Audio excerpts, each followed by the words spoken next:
Bonsoir et bienvenue dans Washington Forum sur VOA Afrique. Abdourahmane Dia à la présentation de cette édition consacrée à la Journée internationale des réfugiés. Les chiffres sont alarmants et ils ne cessent de grimper. En 2018, près de 71 millions de personnes ont été forcées d'abandonner leur maison, leur village, leur ville ou leur pays pour échapper à la guerre, la violence de toutes sortes ou aux persécutions. C'est le double du nombre de personnes déracinées il y a 20 ans. Et comme chaque année, le 20 juin est l'occasion de faire le point sur la situation des réfugiés, leur prise en charge, leur insertion dans leur milieu d'accueil et éventuellement poser la question du retour chez eux.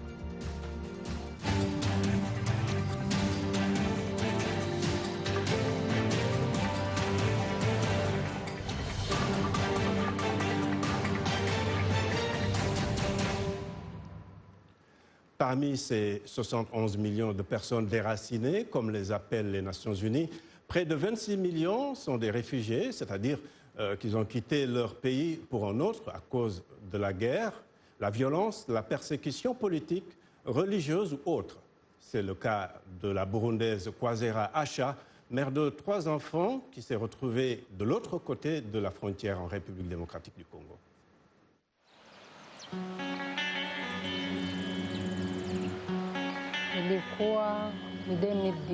C'est en 2010 que nous avons quitté Bujumbura pour arriver jusqu'ici. Quand nous étions à Bujumbura, ils sont venus le chercher à minuit, le père des enfants. Quand ils sont arrivés, je l'avais caché. J'avais dit qu'il n'était pas là. Ils sont entrés dans la maison, sûrement. Il s'est caché sous le lit, ils m'ont dit. À 4 heures, quand il est parti à la prière, il n'est plus revenu. Et ce, jusqu'à aujourd'hui. Après, nous l'avons cherché sans succès. On me cherchait aussi, alors j'ai fui jusqu'ici.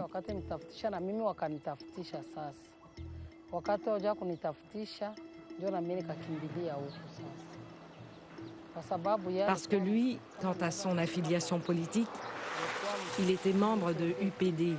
Il était CNDD, FDD, UPD, et ceux-là qui le cherchaient étaient CNDD, FDD, Imbonerakure. Ce sont ceux qui le cherchaient. Quand je suis arrivée ici au Congo, c'est le HCR qui m'a reçue et jusqu'ici, je suis entre les mains du HCR. Aujourd'hui, je paye pour les enfants, mais c'est le HCR qui a commencé. Si je travaille aujourd'hui, la fondation, c'est le HCR. L'agence m'a appelé et m'a demandé « C'est quoi le travail que tu connais depuis Bujumbura ?» J'ai dit « Maman, donne-moi le restaurant. » Le HCR nous a ouvert l'activité. Nous étions 5 personnes. 4 ont échaudé et je suis restée seule. J'ai ouvert. Le HCR m'a acheté chaque chose, les assiettes, tout. Il m'a ouvert le restaurant. Jusqu'au point où je suis arrivée à me payer une maison pour le restaurant, c'est le HCR qui m'a tenu la main et a scolarisé mes enfants.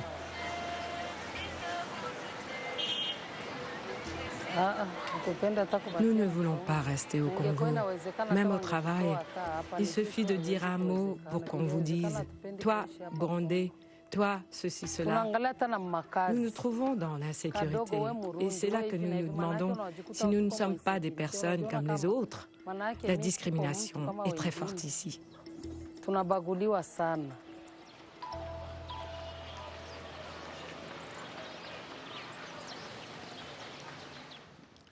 Place maintenant à nos invités. De Kinshasa, nous avons Andreas Kirchhoff, porte-parole du Haut-Commissariat des Nations Unies en RDC.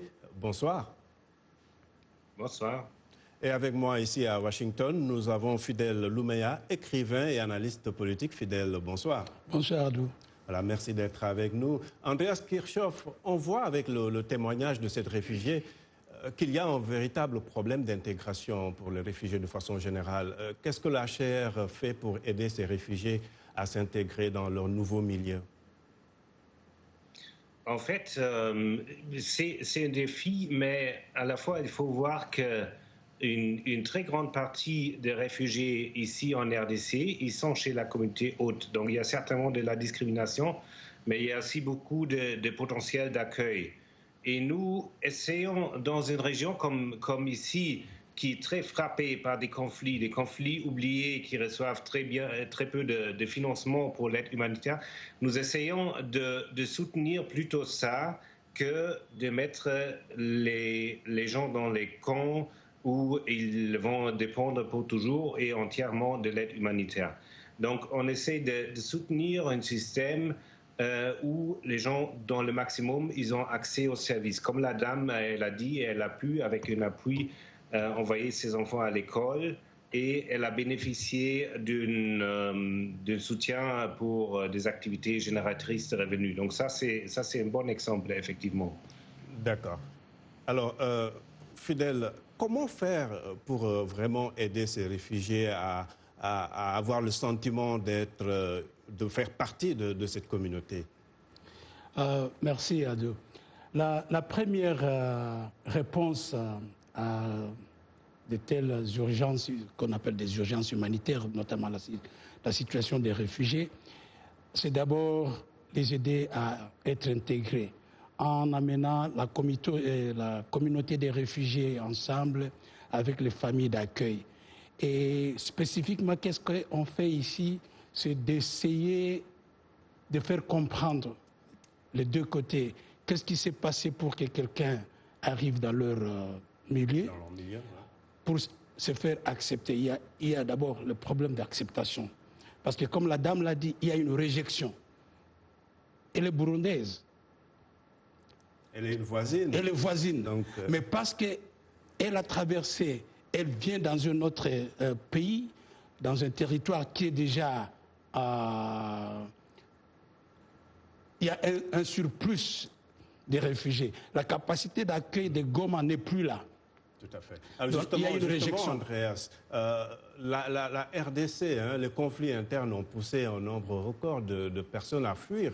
Et la République démocratique du Congo en est le parfait exemple. Mais c'est aussi un pays d'accueil pour des réfugiés en provenance de pays voisins. Et pour vous, en tant qu'HCR, l'urgence, elle est où? Bon, c'est une situation extrêmement complexe parce qu'on a, comme vous dites, les déplacements internes, il y a des conflits dans des parties du pays, il y a des réfugiés de l'extérieur qui sont des pays en guerre souvent, qui sont en RDC, et puis il y a aussi des réfugiés congolais à l'extérieur. Donc nous, on essaye de soutenir un système aussi avec les autorités qui fournit la protection aux gens et après on essaye aussi dans les mesures du possible répondre à ces urgences-là dans ce vaste pays. Est-ce que ce sont les déplacés internes ou ce sont les réfugiés en provenance d'autres pays de la région ou c'est les deux à la fois? Est-ce que vous avez les capacités de faire tout ça à la fois? Il y a un problème de capacité, effectivement. On ne peut pas répondre à tout, on doit être réaliste. Mais juste pour donner un exemple, la province d'Ituri, ça c'est dans le nord-est de la RDC, elle touche le Sud-Soudan et l'Ouganda. Dernièrement, on a vu des réfugiés sud-soudanais qui arrivent dans cette province et quelques kilomètres plus bas, dans la même province, il y a des conflits, il y a du déplacement interne. Donc il y a les deux à la fois, pas toujours dans la même zone, mais parfois aussi ça peut se recouper et là ça devient vraiment, vraiment compliqué. Merci Andreas. Alors Fidèle, la RDC, comme on le disait tout à l'heure, est un pays d'accueil, c'est un pays de départ de réfugiés. L'instabilité dans la région, c'est un vrai problème. Oui, c'est sérieux. Parce que, comme on a vu, la dame là est burundaise. Au Burundi, il y a des conflits. Mais ce qui est curieux quand tu es dans cette zone-là, parce que j'y étais, il y a des réfugiés congolais qui trouvent leur sécurité au Burundi. Donc c'est comme une passation, un échange des réfugiés. Il y a des réfugiés burundais au Congo, il y a des réfugiés congolais au Burundi. Mais ceux qui sont au Congo, il y a une situation d'amalgame parce que vous avez les déplacés internes avec les réfugiés. Et comme l'a dit Kirchhoff, le HCR est débordé financièrement ils n'ont pas la capacité de répondre. Et puis, sur le plan d'accueil, il n'y a presque plus d'espace, parce que l'espace des Goma est restreint, c'est petit. D'accord, c'est une situation effectivement très complexe et nos téléspectateurs ont réagi sur notre page Facebook et on démarre par Marie-Jeanne Abega. Et pour elle, il faut enrayer le mal à la racine. Les conditions d'accueil ne peuvent pas offrir le confort que l'on aimerait avoir. Chez nous, je crois qu'elle parle du Cameroun, il y a des camps de réfugiés dans des régions où le flux est important. Le gouvernement, la société civile, les organisations internationales font le nécessaire, mais la main reste tendue. Mamadou Lamaranba, ici à New York, dit « Triste réalité, les conditions de vie dans lesquelles sont confrontés les réfugiés. Il faut s'attaquer à la cause de ces déplacements forcés pour mettre un terme à ce phénomène terrible. » Et enfin, Hassan Omar pense que pour résoudre le problème de réfugiés, il faut trouver des solutions aux problèmes politiques, ethniques et aux catastrophes naturelles. L'humanisme doit primer sur les intérêts politiques et personnels et surtout, la paix doit être au mot d'ordre dans le monde. Alors, donc, on l'a vu, Fidèle Louméa, nos téléspectateurs pensent qu'il faut s'attaquer à la source du problème, qui est l'instabilité politique, les conflits. Ça, c'est vrai. Recevoir les réfugiés, c'est les symptômes. La maladie, il faut la chercher en bas. C'est ça les grandes questions de réconciliation et les questions de bonne gouvernance politique surtout. Et si nous voulons résoudre le problème des réfugiés, il faut s'attaquer à la bonne gouvernance en dessous, qui est la racine, et il faut aussi commencer à mettre les ethnies ensemble pour qu'elles puissent avoir des dialogues entre elles. D'accord. Alors, Andreas Christophe, il y a ceux qui sont dans des camps et d'autres qui sont dans des communautés, des pays d'accueil. Si on peut évoquer le cas de l'Ouganda, qui est considéré par beaucoup comme un exemple de réussite. Quels sont les programmes qui sont disponibles pour faciliter l'intégration de ces réfugiés et créer des activités lucratives? Bon, le premier pas est déjà de ne pas mettre des réfugiés dans des camps fermés, comme on a vu dans d'autres pays. L'Ouganda est certainement un modèle dans cela, mais même un pays comme la RDC, qui a beaucoup ses propres problèmes, a par exemple une législation assez progressive. Ça veut dire que les réfugiés, ils ont le droit de libre circulation et ils ont aussi le droit de travailler. Donc pareil en Ouganda. En Ouganda, il y a aussi des partenaires de développement qui se sont mobilisés pour vraiment intervenir dans des zones qui accueillent les réfugiés, mais pour tout le monde dans une certaine mesure. Donc renforcer les zones qui sont très affectées par les réfugiés. Est-ce qu'ils ont par exemple l'accès à la terre? Est-ce que c'est facile d'accéder à la terre? Parce qu'on parle souvent de l'Ouganda. Est-ce que c'est le cas? Bon, moi je suis en RDC, donc sur l'Ouganda, je sais qu'il y a de l'accès à la terre, mais après, il faut toujours différencier aussi est-ce que vous êtes après le propriétaire de la terre? Certainement pas dans la plupart des cas. Pour la RDC, c'est différent. Déjà, comme a été mentionné, par exemple au Nord Kivu, c'est plus difficile, mais dans d'autres parties du pays, il y a des réfugiés sud-soudanais ou les centrafricains, par exemple en RDC, il y a beaucoup d'espace. Donc ce qu'on fait, on négocie avec les autorités locales pour assurer que des réfugiés ont accès à la terre, ils peuvent cultiver. Donc il y a beaucoup d'ouverture souvent pour cela et ça stimule parfois toute une économie locale qui après un marché, il y a des produits qui sont vendus. Donc il y a du potentiel dans cette direction certainement. Voilà, donc en fait, Fidèle, les institutions comme l'HCR sont là, mais les États, ils font quoi? Les États doivent être au centre de la réponse à apporter face à cette crise. Oui, les États africains ont une lourde responsabilité dans la question des réfugiés, surtout africains.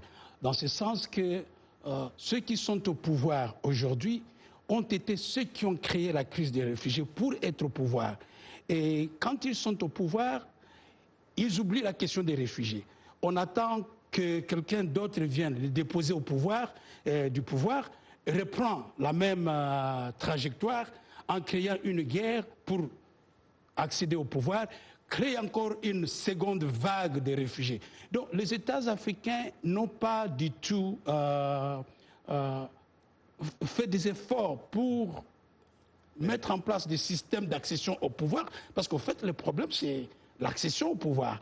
Quand on refuse le schéma des élections et on tourne à droite ou à gauche pour accéder au pouvoir par les rébellions, on crée les réfugiés. Donc nous devons rester sur ce que la Constitution a dit et puis suivre cette voie-là et nous arrêtons le flot des réfugiés. Et les Grands Lacs sont un véritable problème en termes de crise politique, justement. Oh, oui, oui. Le Grand Lac produit beaucoup de réfugiés au monde et ne sait pas comment résoudre cela parce que c'est comme si cette situation des réfugiés n'est pas même dans les soucis, dans le calendrier des présidents. Quand ils viennent pour les 100 jours, dans les 100 jours, il n'y a pas une question, ce n'est pas une urgence. Que dans les 100 jours, je règle la question des réfugiés, ils rentrent chez eux. C'est comme ça que les ICR interviennent avec des solutions qui ne sont pas durables. Quand on doit dire, écoutez, nous donnons de la terre à des réfugiés de X pays au Congo, vous renforcez les conflits fonciers qui existent déjà dans ces pays-là. Ça, ce n'est pas une solution. Tout à fait. Alors, le débat sur la situation des réfugiés en Afrique continue et ce sera juste après cette courte pause.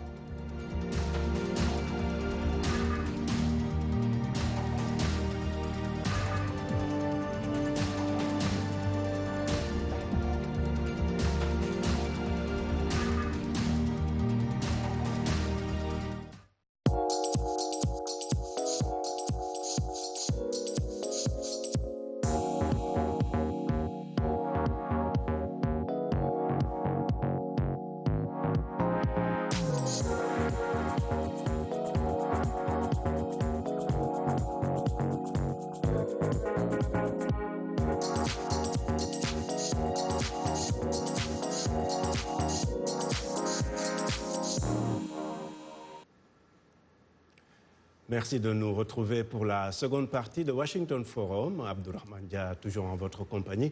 Je rappelle nos invités de Kinshasa. Nous avons Andreas Kirchhoff, porte-parole du HCR en RDC. Et avec moi ici en studio, nous avons Fidèle Louméa, écrivain et analyste politique.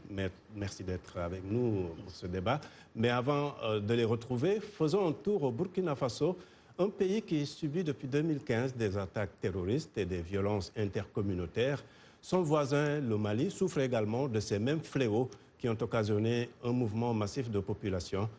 Je vous propose de suivre le témoignage de Maouloud Ag Afizou qui a fui le Nord Mali pour le Burkina Faso.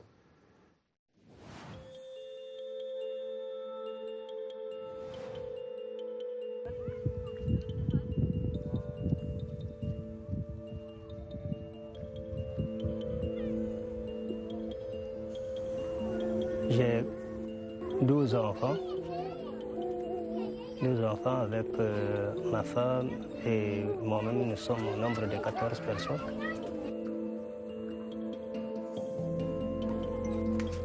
Je suis venu ici à cause de l'insécurité qui m'a amené ici, de mon pays.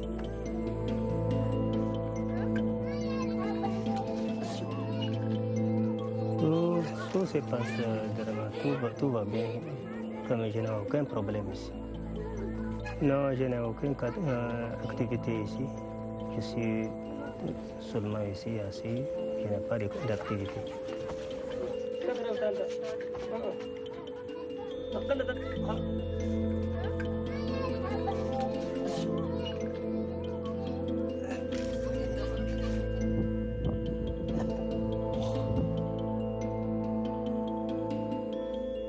Ici, je suis malade, c'est ici que je viens. Je viens ici pour me soigner ici. Les agents de santé, ils s'occupent très normal de nous. On n'a pas de problème avec le centre de santé ici.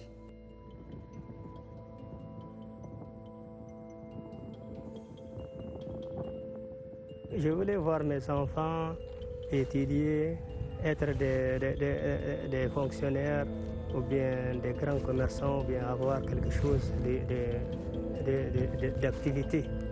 Je ne vais pas voir mes enfants un jour devenir des réfugiés comme maintenant.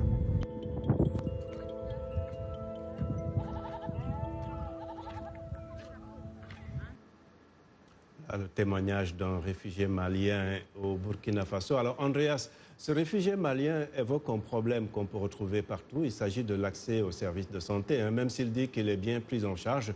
Mais de façon générale, comment s'organise cette prise en charge de services sociaux comme la santé, par exemple? Ça peut être un grand problème pour les réfugiés, surtout s'ils ont... Bon, il faut distinguer, il y a des réfugiés qui ont des moyens, mais d'autres, ils n'ont pas. Il y a des réfugiés qui trouvent un travail, d'autres ne trouvent pas. Et pour ces derniers, c'est particulièrement difficile. Donc, dans ces cas, ils vont dépendre de l'aide humanitaire ou ils épuisent toutes leurs possessions et ça devient vraiment très difficile. L'approche qu'on essaie de soutenir et de donner, renforcer les structures de santé dans certaines zones et donner parfois l'accès gratuit aux soins pour les réfugiés et pour certains membres de la communauté haute. Est-ce qu'il y a des programmes qui sont plus financés que d'autres? J'ai l'impression que certains peut-être attirent plus d'attention que d'autres. Est-ce que c'est le cas? C'est définitivement un grand problème dans l'aide humanitaire au niveau mondial. Nous, comme Organisation des Nations Unies, on essaie de contrebalancer dans une certaine mesure en faisant des programmes, pas des projets, et mettant tous les fonds qui n'ont pas de spécification dans les programmes sous-financés. Mais généralement, c'est un problème. Et surtout, cette région ici, on se trouve vraiment dans une région avec plusieurs crises en parallèle, Sud-Soudan, Centrafrique, les Congo lui-même. Donc, ça attire très peu d'attention dans les pays riches et les pays donateurs. D'accord. Alors, Fidèle Louméa, quand on parle de réfugiés, vous êtes ici aux États-Unis, mais quand on parle de réfugiés, beaucoup pensent aux pays occidentaux qui porteraient le plus lourd fardeau, alors que 80% des réfugiés sont en fait dans des pays voisins, donc forcément dans des pays pauvres. Oui. La raison, c'est le média. Quand la Voix de l'Amérique et puis les grandes chaînes ne font que répéter ce qui n'est pas vrai, on finit par y croire. Nous mettons beaucoup l'accent sur les crises en Afrique à la Voix de l'Amérique. Oui. Et ça donne l'impression comme si ce sont les réfugiés africains quittent l'Afrique pour les États-Unis ou pour l'Europe, et ça devient un rêve de tout le monde, alors que le plus grand nombre de réfugiés se retrouvent à l'intérieur du continent. Donc ceux qui sortent seulement à un petit pourcentage, mais le grand pourcentage reste sur le continent et ça pèse lourd sur le budget des continents, des pays africains. D'accord. Alors Andreas, par exemple, des Maliens qui quittent le Burkina ou vice-versa, donc on voit que la RDC, par exemple l'Ouganda, accueille beaucoup de réfugiés ou font face à des mouvements de population. Comment est-ce que le HCR fait face à tout cela? Si je prends par exemple l'exemple des Grands Lacs. Bon, on essaie de faire ce qu'on peut, mais bien sûr, il y a, comme je disais, dans des régions sous-financées, il y a des limites financières. Et ce que monsieur a dit tout à l'heure, c'est tout à fait vrai que la plupart des réfugiés sont dans les zones d'origine. Donc 80% des réfugiés, ça on a juste vu dans notre nouveau rapport des tendances globales qu'on vient de publier hier. 80% des réfugiés sont à côté de leur pays d'origine. Tout à fait. Donc, un véritable défi pour ces pays qui sont des pays pauvres. Et malgré ces difficultés, le rêve est toujours là pour ces jeunes, hein, surtout plus de la moitié des réfugiés sont en fait des jeunes de moins de 18 ans. Alors, dites-nous un peu, que fait le HCR pour faire face justement aux défis de cette jeunesse qui se trouve dans les camps de réfugiés ou en tout cas obligés de fuir son pays? Bon, d'abord, si je peux dire, de cette région ici, des Grands Lacs, on ne voit pas des énormes mouvements vers les pays plus riches, vers les pays occidentaux, par exemple. Mais le problème que vous évoquez est tout à fait là. Les jeunes, il me semble toujours, quand je parle avec des jeunes dans les camps de réfugiés, c'est parmi ceux qui ont le plus de problèmes, parce que peut-être ils étaient à l'école secondaire, ils n'ont plus d'accès, ou même à l'université, et ils se retrouvent dans un endroit rural avec rien à faire.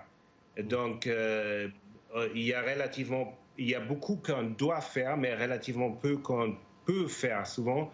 Des programmes, donc petits programmes d'éducation, y compris secondaire. On a commencé l'année dernière ici en RDC dans plusieurs endroits, et des activités de formation professionnelle à une certaine échelle. Ou encore, on a reçu un financement du Comité international olympique pour des programmes de sport, juste pour créer des aires de sport dans les sites et camps des réfugiés et faire des activités ensemble avec eux qui servent aussi à la sensibilisation sur certaines questions. D'accord. Alors, Fidèle, pour réduire le nombre de réfugiés, il faut résoudre les crises politiques. Oui, ça c'est la solution à court et long terme. Mais je voulais ajouter sur un aspect très très important sur ce que Andreas venait de dire. Il y a ce qu'on oublie ici, c'est l'aspect qu'on appelle psychogénéalogique. C'est-à-dire quoi? L'histoire africaine n'est pas écrite, elle est véhiculée de bouche à oreille. Quand les gens se déplacent de leur pays avec leurs enfants, ils ne transmettent plus cette histoire-là du clan, de l'ethnie, comment nous sommes arrivés dans ces pays. Cette histoire est morte entre les deux pays. Donc il y a une génération qui vient, qui ne connaît plus son histoire. Et ça, c'est terrible. C'est là où ma recommandation pour les amis de HCR et tout le monde, c'est que dans ces programmes, le football, c'est bien beau, mais le mental, il y a les traumas. Comment est-ce que nous réglons la question des traumas? Comment est-ce que ces jeunes dans le camp doivent grandir avec leur histoire, d'où ils sont venus, elles sont venues, et pourquoi ils sont arrivés là-bas? Il doit y avoir une continuité de l'histoire du clan. Sinon, l'Afrique est perdue, parce que son histoire est perdue et n'est plus transférée à l'autre génération, parce que cette génération est dans le camp. On va passer à Andreas Kirchhoff rapidement. On est aux États-Unis, donc on est obligé de parler de la question de la réimplantation, qui est une question importante pour beaucoup de réfugiés, qui ont pour objectif, il faut le dire, de se retrouver dans un pays occidental à cause des difficultés qu'ils vivent dans leur pays d'accueil. Est-ce que c'est quelque chose de facile, la réinstallation dans un pays occidental? En général, je ne le crois pas, parce que on parle des solutions durables. On connaît 3 solutions. Et malheureusement, même un très grand nombre de réfugiés n'a pas accès à ces solutions. La première est le rapatriement volontaire. Ça, c'est le plus grand nombre des gens. Voilà. Malheureusement, on va demander à tous ceux qui sont intéressés de visiter votre site Internet. On en arrive pratiquement à la fin de ce débat. Merci à tous nos invités. Merci à vous de nous avoir suivis chez vous. Vous pouvez nous retrouver donc sur notre site Internet voaafrique.com et bien sûr, restez connectés sur notre page Facebook. Clin d'œil à nos partenaires sur le continent comme Évasion TV en Guinée et B1 en République démocratique du Congo. C'était Abdurrahman Dia à la présentation. Excellente suite des programmes.